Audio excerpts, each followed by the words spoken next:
Well, hey, what's up, guys? It is Dave Beaver, Pastor Dave Beaver to some of you, and welcome to another episode, a live episode of Grappling with Life. Now, listen, if you've never seen this show, whether you catch it live or you catch it later, this show is exactly what it says, Grappling with Life. And what I love to do is I love to bring on different athletes, whether they're pro athletes, whether they're, hobbyists, whether they're world champions, whether they're professors or family members that are doing jujitsu or combat sports, because I think their stories are inspirational. But here's what I know. No matter who you are today, I know every single person alive is grappling with life. You're going through something, you're working through something, whether it's on the mats, in relationships, maybe it's your career, academics.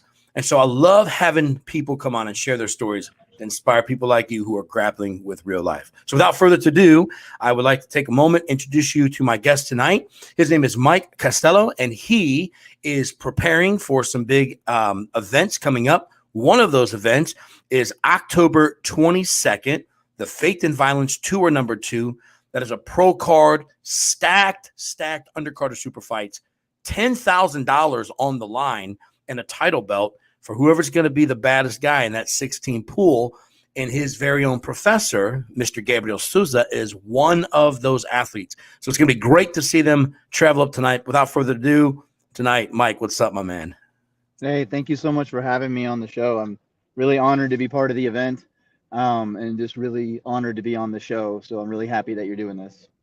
Dude, I'm super pumped. Now, it's crazy because if we think about this for a moment, I'm going to ask you some questions here in a minute. But so originally, when I got connected to you, you were going to be on the first pro card, the Faith and Violence Tour 1. And there was some conflict just with some family schedules. And I think your sister, if my memory serves me, I think your sister might have been graduating. And it was just like, you did the mature thing. You did the adult thing to do. So I remember saying to you then, man, hey, there's going to be plenty more coming. And I promise you there's so much more coming, even past October. We'll get you on, man. If you're interested, just hit us up, And so even though I do jujitsu, I was probably going to be murdered by my sister if I, instead of going to her graduation from law school, go fight in a jujitsu card, especially because she's a lawyer and I need her on my side, not against me. That's exactly right, man. She knows how to burn you down multiple ways. You could maybe heel hook her, but she could ruin your life from a legal standpoint. She can heel hook me legally. That's it. That's true. So, hey, Mike, here's what I'd like to do, man, as we get going here tonight. Let me ask you this question, just for people who will watch this, catch it live, catch it later. You'll share it a little later on. Like, who is Mike Costello? Like, where do you come from? What was life like growing up for you? And just kind of give us a little bit of the magic behind the man that you've become today. Well, I'm originally from a little town called Riverdale, Georgia, and I grew up with a single parent home, and then a stepdad later on in life. And then, I wrestled in high school and sustained some pretty bad injuries, and I lost my shot at state, not because of any fault of my own. I just tore both rotator cuffs both years, and really just kind of lost my shot to go to state each year. And then when I was in college, I joined the Army. And then through the Army, I got into the combatives program, which segued me into jujitsu. And then I found out in jujitsu, like I kind of got my shot again. And I've been doing jujitsu for 11 years now. Nice. And then I was in the Army for 16 years. I was an engineer. I was not good as an engineer. And then I found my way into intelligence analysis, and I really loved that. So I did that for a while, became an officer. And I did 2 tours overseas, did some stuff stateside. I got the contract for a bit. And then I was medically retired in 2019. Got a private, civilian gig where I was able to work from home and then raise my son at the same time and be a stay-at-home dad, which has greatly influenced a lot of what I do. And now I just get to do jujitsu, work from home, and be a dad. Dude, that's killer, man. Well, first and foremost, let me tell you right now, thank you for your service. I'm a big support fan of all law enforcement, all first responders, and the military. So thank you for your service tonight. Absolutely. That's great, man. I mean, so, you talk about wrestling and, having that kind of high IQ wrestling, sustaining some injuries, kind of losing your shot. And then a little later in life, you kind of reemerge on that shot through jiu-jitsu. One of the things you and I are talking about off air a little bit is something you're getting ready to do right now. So you currently are getting ready to head out to beautiful Las Vegas, 4 miles of crazy, but you're going to be heading to Master Worlds. That's just less than a week away now, right? Let's talk a little bit about Master Worlds and your preparation for that. Yeah, so I'm gonna walk on over to where some more light because I'm sitting outside because I just You're got done good. training with the world renowned Diego Romalo down in Beautiful. Fayetteville, North Carolina. So this is one of my last trainings before I head out to Vegas. Normally I train under Gabriel in Apex, North Carolina. Here we go, got some better light. Um, and it's just been a lot of preparation, it's been a really, let me see, here we go. So it's been a really good journey because I've been focusing a lot. I'm 37, so I'm not as much as a scrapper as I used to be in wrestling. So now it's more technique. And when you get into the masters, people my age, brown belt level, it's all about technique, and it's all about just being like a fine tooth comb, pinpoint accuracy with your technique, and then getting your mind straight. Because one of the things I didn't mention is I was medically retired from the Army for PTSD and depression. Yeah. And jujitsu is what pulled me out of this. For There a we go. long time, it was a lot of darkness, and jujitsu really saved my life. Yeah. And so it's not just battling my opponents, it's getting your mindset correct. And so I'm really lucky to have such a supportive team. You know, Diego's really awesome, Gabriel's awesome, all my training partners are so awesome because they'll beat the crap out of me and then they'll be extremely supportive and build me up mentally and help me fortify my mind with the road ahead. Yeah. So Yeah. this Phenomenal. is, I came down here to train, get one last really hard fight in. I've got some hard training tomorrow, and then really it's going to be having a little bit of fun in my training before I go out and hopefully win the title out in Vegas. I love it, man. So you're so right, dude. Like jujitsu, I can definitely say amen. I'm with you 100%. I always tell people, Jesus and jujitsu saved my life, and and I agreed, man. 5 years ago, I found myself in a pretty dark place, and jujitsu was just the thing that I find kind of peace and harmony in, man. You're on those mats. I don't know why, man, but just like the whole world stops, and what was wrong is no longer wrong, and it's whether it's gi or no gi, it's one collar grip, it's one sweep, it's one technique away that kind of overwhelms your mind. Like you said, you talked about what you do for a living, kind of that data, analytics, and I was like, oh, dude, if you're like obsessed and love jiu-jitsu, then you become obsessed. Here's what I say: jiu-jitsu almost becomes academic. It's so ingrained in your brain for the technique and the detail, you become obsessed with it. So I am so proud to hear, man, that you have found a way through that darkness and that difficulty. And I'm right there with you. As a military man, that's one thing that I love. I think you might know some of these guys, but I'm a huge fan of the Legion Project, and these are guys that teach jiu-jitsu to first responders and military men for free because they know, if you've been over and done some tours, or you've been overseas, or if you've been a missionary, or you've done some contract work, you come back with some stuff, man, right? Whether it's you see things that majority of Americans especially will never see. And then all of a sudden it's like you're left to deal with it. So I love that the jiu-jitsu community is so involved in helping give space and place to men like you. So that's awesome, man. Congratulations. So thank you. I mean, just to speak on it a little do. more, one of the things that I like to use my life and my jujitsu as a help to other veterans, to show other disabled veterans that there is life after PTSD, there's life after your disability, and you can have a full life. The thing that I love about jujitsu is with PTSD, it's constantly your fight, flight, or freeze. And with jujitsu, you get to choose the fight, when you fight, where you fight. So it's kind of like you get to bring the fight to PTSD. And so for me, like a lot of guys go out there really aggressive, and I'm like at most peace when I'm in the middle of a fight on the mat. Like it's so peaceful for me because I get that adrenaline drive that I want, but I get to focus it, and it's like a therapy. That's beautiful. Yeah, dude, I love it, man. I think you and I, from a standpoint of psychology and social science, we could nerd out, man. We could talk about that for hours, dude. So oh yeah, that's awesome. For sure. So, talk a little bit about your training tonight, man. I mean, dude, you're training with world-renowned guys. Your primary professor, Gabriel Sousa, is on the card as well, October 22nd here, Columbus, Ohio. For those watching, there's a tracker going across the bottom, eventbrite.com, search Twisted Church, get your tickets. They are moving fast, so get them. The best seats in the house are either the VIP tables or the $55 seats. Those front two rows are up close and personal, and you might have to catch some athletes. It is the ADCC, man. So bodies are going to be flying. So sit there and you'll be part of the show. I do promise. But so Gabriel's in there. He's laser focused, getting ready for the ADCC coming up here in just a few weeks from now. So talk a little bit. What was your training like tonight? Right, you go down. It's a hard practice. What's that look like? What was that practice like for you tonight? So tonight, it's classic Brazilian style. So Diego's a champion. He's a master of the craft. He's tough, and he will bring, he'll just go all out with you, and then he likes to put his neck right here on my mouth and just smash me, and then he'll smile at you at the end and give you a big hug. But tonight he cranks it up to 90 whatever, 100 degrees in there. There's fog. The windows are raining, and it's just a swamp.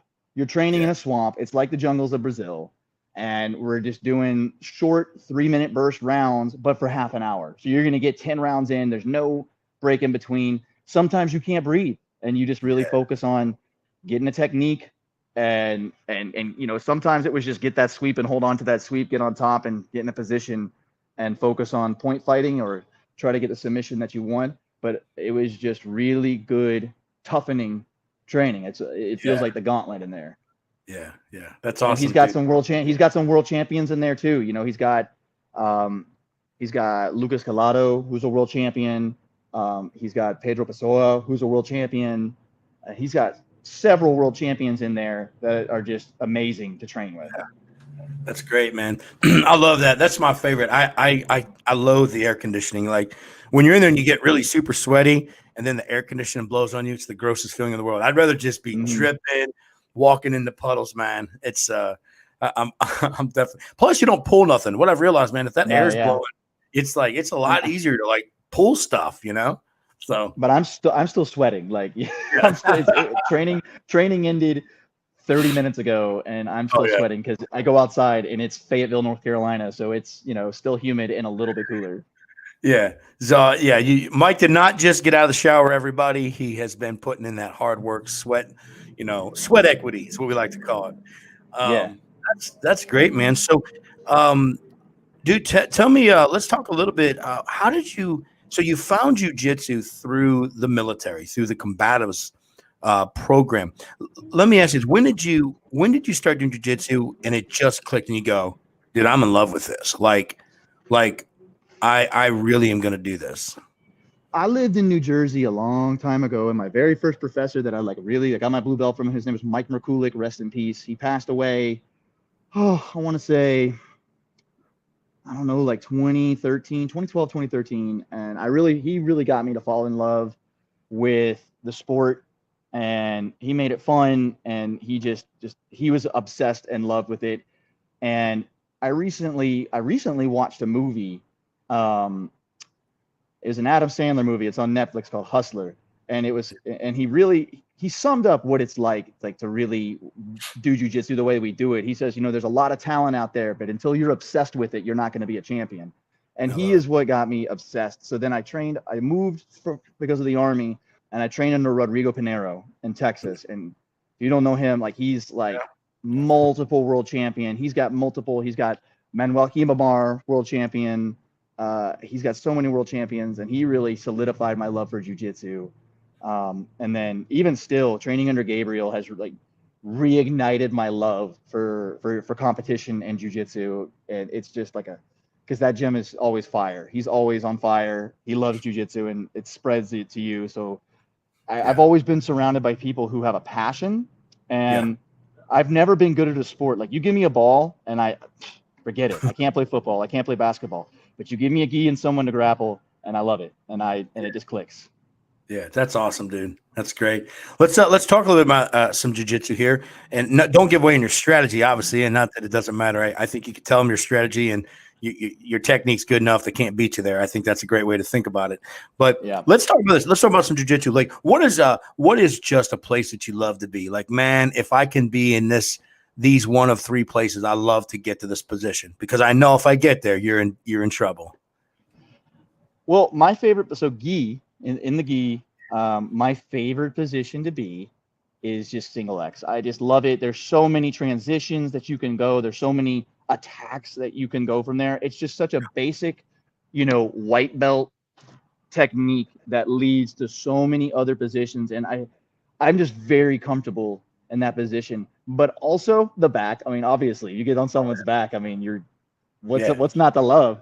And then Right. in nogi, honestly, I love getting up in the arm tanglements.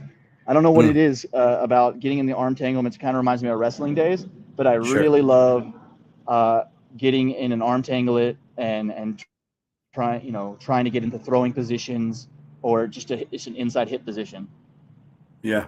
Yeah, It's that's just one of great. those things where I just feel very very confident and at home. Yeah, that's great, man. Yeah, you get to toss somebody. It's always a good day when you get to toss somebody. But yeah, I mean, in those arm entanglements, man, or the arm drags, or just your slide bys, different things of that nature. And there's just so many things you can do off that. And obviously, no gi, it's hard to slow the game down. In the gi, you can slow Hmm. things down a lot. You can put the brakes on younger guys, stronger guys, and really the technique in the gi, you can slow the game down. It's a little harder to do that maybe in no-gi because it's nothing to grip. I kind of like going with those big guys with really strong muscles and they're really ripped. Hmm. I always tell them like, dude, you're like lat or your triceps like a handle. I like it. Like you just grab a hold here. So, I hear um, you. what would be what would you say, man? There's just positions like when I get stuck there, man. Nobody like. I get here, I'm bored here, or like, man, it just sucks to be here, right? What would that position be for you? Nothing sucks more than when my 220 plus pound training partners get me in north south with their belly on my face. Yeah, And I it's true. remember last year I was at the Charlotte Open and I was in the absolute division, and my very first fight was me as a lightweight versus super or ultra heavyweight guy, and he and I still friends. But I collar dragged him and got behind him, and I thought I was doing well, and then he just grabbed me, threw me down, and dropped his big old belly on my face. And I looked at my coach, and he was like, "Just don't get tapped." Yeah, he just knew he just knew he yeah, knew I just wasn't smother. going anywhere. He was like, Yeah, "Just hang in there, Mike," and he knew I wasn't just going anywhere because. and it's kind of funny though. In right now, Gordon, obviously Gordon Ryan, and then I was just with Giancarlo Bodoni, who trains with Gordon Daly down in Florida, Zapatero, and Giancarlo has been on one of my shows in the past. So kind of just build that relationship, that connection, and it's funny because not from the north south position, but like there's this big push right now to get chest to chest and smother, like just kind of smother tap people, right? Mm-hmm. And really, I think more traditionally people would get to that north south. In my experience, get to that north south and really work to kind of smother tap you from that north south position. And Yeah. and now we're seeing guys get chest to chest and on that smother tap. So it's a sucky place to be. I would concur with you. Man, bigger, stronger guys get there, and I'm like, geez, just you Yeah. feel like you're drowning, right? And And if they're super and sweaty, it's even worse. and I have another training partner. He's like a former Division, one wrestler, and he's a big guy. And I mean, he's only a blue belt, but I mean, he'll tap black belts because he's such a good wrestler. And he Yeah, will he'll force you to butterfly, and then he will just get that what is it? He'll get his grip behind your back, and then he'll just smother you and lay on you. yeah, He'll lay on your legs, he'll crowd you, and then he'll just put his fist in your lower back and just yeah. squeeze your ribs so bad. Brutal, some body lock, passing pain. Yeah. His body, Um, once I get body locked by him, I'm like, that's it. I'm going to have to wait for him to pass. yeah, sometimes, man, people are so good with that. The body lock passing is so painful. You're like, just pass already. Please get your Mm-hmm. fist out of my spine already. I'll work from side control, right? Um, let's just as we shift gears here, man. And I know you just got done training, and you're going to probably want to get some food and stuff in you over the next few moments. Let's just talk a little bit. Dude, Master Worlds, go get it, bro. Have a blast. Super cool. Um, the whole world's going to shift then to the ADCC. And then 1 month post ADCC, man, you'll be coming here to Columbus, Ohio. Again, people, you can grab your tickets, eventbrite.com. You can also order this as a pay-per-view and support Mike. Online, Combat Sports Now. Going to be a great, great night.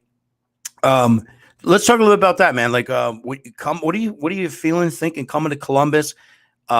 Being that it's an ADCC rule set, we have two legendary ADCC judges that will be on hand. One from New Jersey, one's coming from Florida. These men will be calling the action. They've been doing it for 20 plus years. It's gonna, I mean, dude, it's gonna go down on a brand new Dolomer 30 by 30 mat.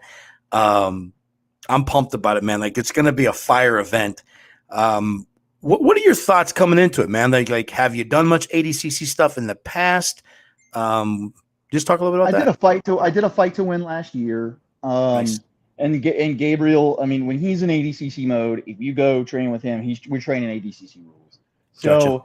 I mean, I've never done an ADCC event, but I'm confident that Gabriel will definitely get me where I need to be. Sure.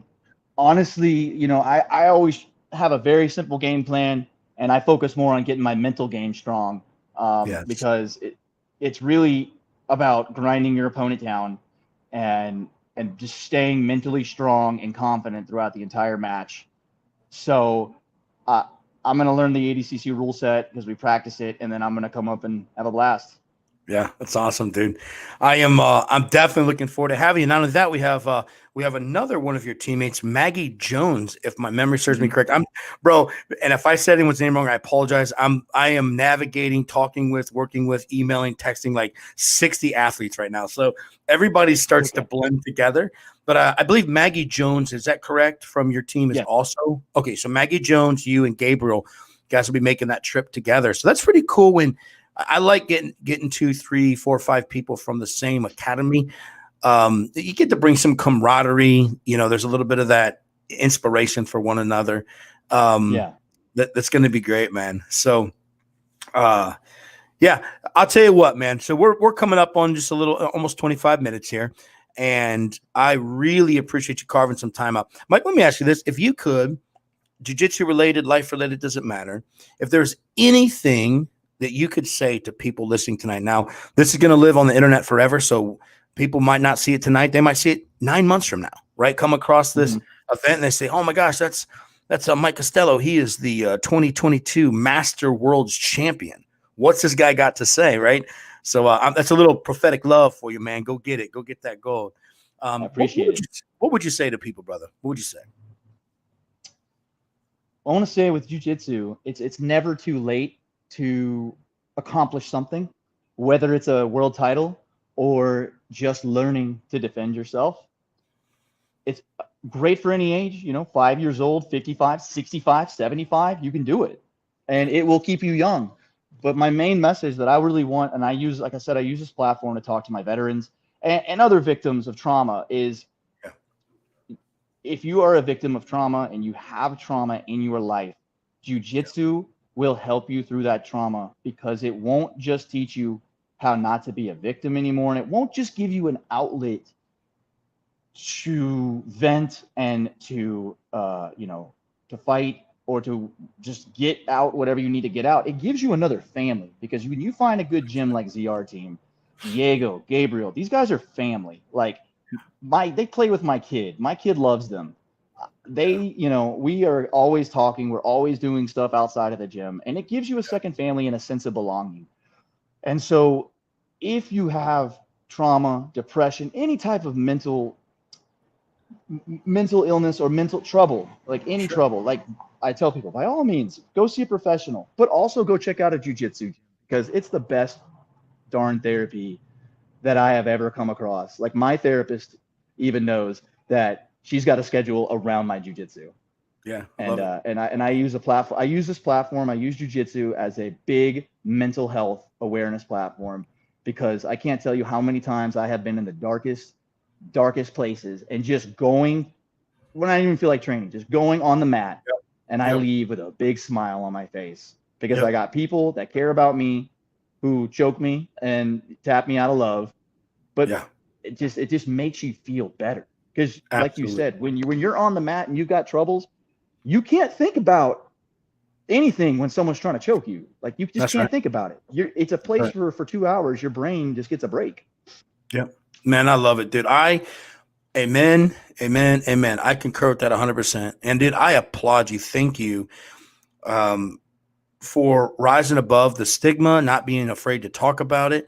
I love your transparency. Hey, I got a therapist too. People are like, wait, you're a pastor or whatever. Okay, I'm a real dude, bro. So I appreciate guys like you, high level athlete, that can help other. Sometimes it's just empowering other people to say it's okay to have stuff going on, and Yeah.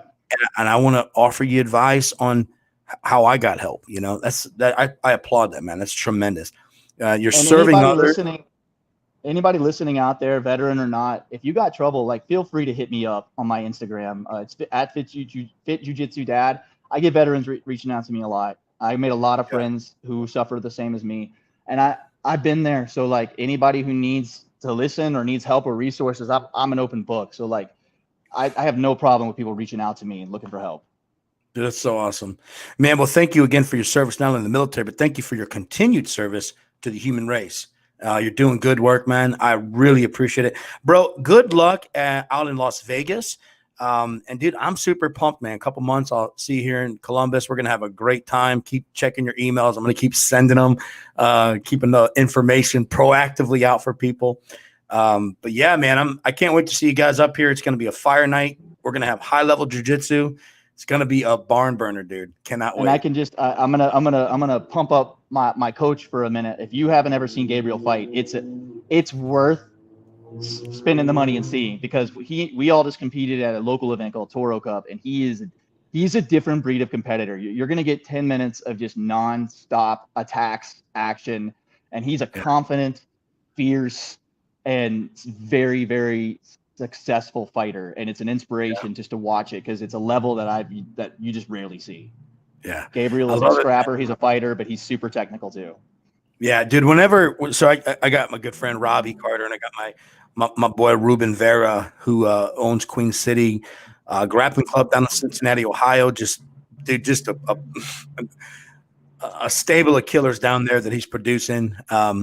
When we were all talking and Gabriel confirmed to be on the card, I was like, no way. This is gonna again from watching Gabriel. If I watch jujitsu every day, I roll every day, I read every day. It's part of my life every day, right?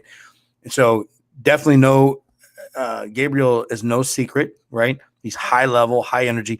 And dude, those 55ers fly, man. Like the referees better have their best socks on because man, those Mm-hmm. dudes fly around. Um, and it's gonna be high pace. I think of other people on the card and man, it is, dude, I seriously can't wait. So even though I'm like organizing and the event, running the event and dreaming the dream, as a fan of jujitsu and as someone who does jujitsu, I can't wait to watch it, man. To be honest with you, all these fights, even like fights like yours, like the super fights, and then the 16-man tournament for 10 grand. Like there are so many high level jujitsu fights that I'm like, bro, this is it's a treat to be able to dream it, do it, bring it to Ohio, bring it to the Midwest, East Coast, and then get to see it myself firsthand. So I can't wait, man. It's gonna be good. It's going to So be an honor. It's going to be a great night. I really appreciate being on the card. yeah, bro, for sure. But listen, man, thank you so much for your time. I'll let you get going. We'll stay in touch. If you ever have any questions for me, man, you have my number. You can call me, text me, email me, whatever, and I'll do all I can do to serve you. And I'll see you here in a few months. Okay, bro? All right, great. Thanks for your time, Dave. All right. I'll be watching Worlds, man. Flow Grappling. I'll be checking it out. I got the app, so I'll be looking for you, bro. All All right. right, thank you very much. You got, man. Have a God good bless. night. You You bet. too. Hey, everyone else who was watching the show tonight, that was Mike Costello. Man, I'm telling you, listen to me. I'm telling you, go buy your tickets right now. People are buying tickets right now. Actually, my cell phone's sitting right here, and I'm getting notifications from Eventbrite as people are buying tickets. High-level guys, the best 55ers in the world are on this card. They're going to be fighting for $10,000 on a title belt.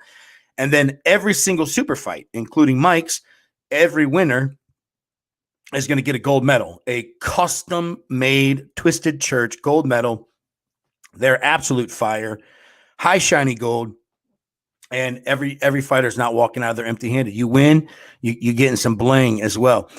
Get to Eventbrite. Get to eventbrite.com. Search Twisted Church. It will pop right up. Get your tickets. $35 is your general admission. Those are great seats. $55 are the best VIP seats you can get, or buy a table. The table has 8 people at it, and those are going to be great with a little bit of bonus on the table for you as well. So get a group together, buy your tickets. I'm telling you now, this is, and I'm not saying this to sound arrogant. It is because I've been told it is by very high level people in jiu-jitsu. This is the biggest jiu-jitsu show, pro card, that has been to the Midwest, East Coast, maybe ever, right? I mean, you have 16 of the best 155-pound men in the world who are in the ADCC. And if you're not sure about the ADCC, only 16 people from the entire globe make a weight class. So at 155 pounds, 45 pounds, right? Only 16 human beings in the world will be in that tournament. And we have people from the ADCC coming to Ohio, Columbus, Ohio, October 22nd. Get to eventbrite.com. Search Twisted Church, get your tickets. I promise you it's going to be a fire night. Do not miss out. You can't say, oh, I'll go to the game next week. There's no next week. This event's happening one time. You can be there or you'll miss it. All right, let's go. God bless you guys. Have a great night.